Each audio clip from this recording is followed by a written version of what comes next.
So I'm at St Stephen's Church of England Primary School in Greater Manchester today.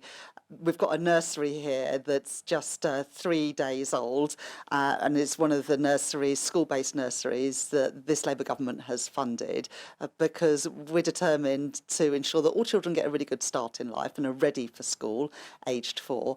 And we also want to better support working parents to be able to balance work and family life. And as a working mum, I know how challenging it can be to be able to find a childcare place, and also for many parents to be able to afford a childcare place. And so that's why we are expanding the number of free hours and increasing eligibility for that, and providing these nurseries in primary schools, which is so convenient for so many mums and dads. You've now announced the date for the budget. Can you still stick to your manifesto commitment not to raise taxes for working people? Yes, the manifesto commitment was not to increase the main taxes that working people pay, and that's their income tax, national insurance and VAT. And we stuck to that last year, despite the challenges we faced and the inheritance from the previous Conservative government, and those manifesto commitments stand. I recognise the challenges that working people have been through the last few years when interest rates under the Tories went up and up and up, inflation reached more than 11%, and the pressure that put on families around the country, and we're not going to repeat that. We're really pleased that under our watch interest rates have come down 5 times in just over a year, taking hundreds of pounds off people's mortgage payments and helping businesses as well with their costs. And it's why we are doing everything in our power to keep inflation under control, working with the Bank of England, of course, on that. Set the date now for the budget. We'll have a proper forecast, a proper process for producing that budget, and we're working both to grow our economy, to control spending costs, and make sure that the sums add up. And that's what voters expect from us. We promised to deliver economic stability and to grow the economy. We had the fastest growing economy in the first half of this year. We know we need to build on that to make sure that that growth is felt by people here in Wigan and right across the country. Do you believe that Angela Rayner can stay in post, given the mistake that she's now acknowledged with stamp duty? Yes, I have full confidence in Angela Rayner. She's a good friend and a colleague. She has accepted the right stamp duty wasn't paid. That was an error. That was a mistake. She is working hard now to rectify that, in contact with HMRC to make sure that the correct tax is paid. Anyone that saw Angela's statement yesterday, saw her interview yesterday, I think we'll have a lot of sympathy with some of the challenging family circumstances around this, around Angela's disabled son. But of course it is right that people pay their right amount of tax, and it's important that people in public life lead by example, and that's why Angela has referred herself to the independent advisor on ethics, and it's why she's working with HMRC to make sure that she has paid all the proper taxes. We've been told now that on Monday there was initial advice that perhaps the wrong amount of stamp duty had been paid. At what point did the Prime Minister and you find out that actually there might have been a mistake? Well, the definitive advice came in on Wednesday morning, and that's when Angela put out the statement. On Tuesday as well, some court injunctions were lifted related to her disabled son and those circumstances, and that's why Angela was able to make a full statement on Wednesday. Angela's referred herself to the ethics advisor. That is the right thing to do, and she is trying to work with HMRC to pay the proper amount of tax.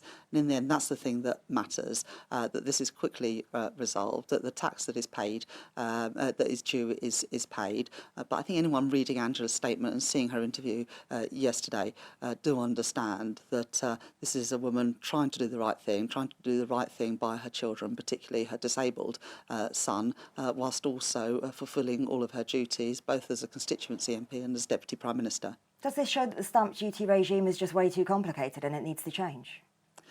Well, look, Angela tried to do the right thing, and of course it is incumbent on all of us to try to properly understand the rules, and she is now working to make sure that the correct tax is paid. Mari's here to discuss the Chancellor's statement there on everything, but including Angela Rayner. I mean, my take from that is they must be very confident that the independent ethics investigation is going to totally clear her and blame it entirely on a lawyer giving her the wrong advice, because that was as full-throated a defence from the tax expert in government as you could possibly have imagined. Yeah, that was much more robust than we heard from Bridget Phillipson. So she was asked specifically, do you have, does she still have the confidence of the Prime Minister? And do you believe that she can stay in post having not paid the right amount of tax? And Rachel Reeves says yes. She says, yes, I have full confidence in Angela Rayner.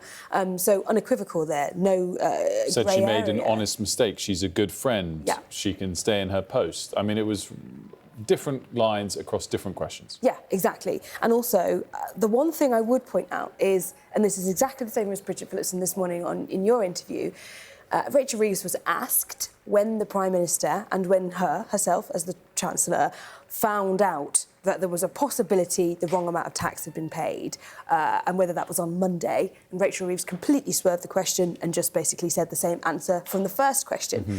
Now, the question is, why are they not willing to tell us yet when exactly the Prime Minister found out there was a possibility that Angela Rayner had not paid enough tax? That, to me, indicates that perhaps there's more for us to learn, but we'll have to see. Perhaps they're just, leaving it for now, but they're giving us a lot on the Angela Rayner timeline and very little on the Prime Minister's timeline. I mean, that is obviously very common in terms of the fact that whenever these kinds of things happen, the most important thing is to protect the Prime Minister. But nonetheless, there is a lot of deliberately not answering that question this morning. I mean, there is obviously a court injunction that was involved in the day between all of this. So, again, that might give them something legitimate to stand behind. Absolutely, yeah. As I said, it sounds like they think that the Independence Ethic Advisor will suggest it was a poor piece of legal advice that she received as opposed to anything else. It's interesting what the final question was there. Is stamp duty too complicated? And she didn't answer that, Rachel Reeves, and maybe she doesn't want to get ahead of the budget, blah, blah, blah. But the point stands that a mistake has been made by the Housing Minister on housing tax, and the Chancellor didn't answer the question about whether housing tax is too complicated. Yeah. So there's something still there, even though it sounds like she's going to remain in place and they're going to defend her to the hilt for what I imagine will emerge as an honest mistake based on those answers. Well, if you speak to allies of Angela Rayner this morning, they will point you to op-eds in the Telegraph basically saying, I'm a tax expert and even I didn't know about this. And basically what they're trying to kind of point us to or show us in the direction of is a perspective that is, this is really, really complicated. Even some of the brightest minds aren't aware of some of these details, and therefore how do we expect Angela Rayner to be aware of it? But as you say, first of all, it's your job, it's your brief. And second of all, as you say, and this is exactly what Rachel Reeves did not answer, if it is just so complicated, and if Angela Rayner's team are trying to push us in the direction of understanding that actually it's just too complicated and it's not her fault, then I think it's an absolutely right and legitimate question to ask. If it's too complicated for the person who's in charge of it, then perhaps it's too complicated for the rest of the nation. Yeah, and she obviously dodged that question, the Chancellor, just there. Interestingly, at the top, maybe we were to expect this, but given that the budget date has been announced, and thus we must know she largely knows what she's going to do and will soon submit her plans to the OBR to score, she was asked again explicitly if the pledges made in the manifesto, as they were then interpreted after the election result, no income tax hike, no VAT hike, or no national insurance contribution hike for employees, she reiterated that again, just to be very clear. Yes, and that's what we've heard for months now, is that those three pledges are ironclad and are not going anywhere. It makes her job a lot harder, but nonetheless, it would be very difficult for her to renege on those promises. There would have to have essentially be an argument and a huge amount of pitch rolling to say, everything's changed, so we're going to have to break all of our promises. And clearly they don't want to do that. So those remain in place. They are still adamant that working people and those who are, essentially do an honest day's work for sometimes very little money should not be punished in this budget. And so the question will be, what kind of property taxes, what kind of wealth, or don't call it a wealth, but in a wealth and indirectly way, taxes could we see? Who is she going to target most, and who is going to pay the price?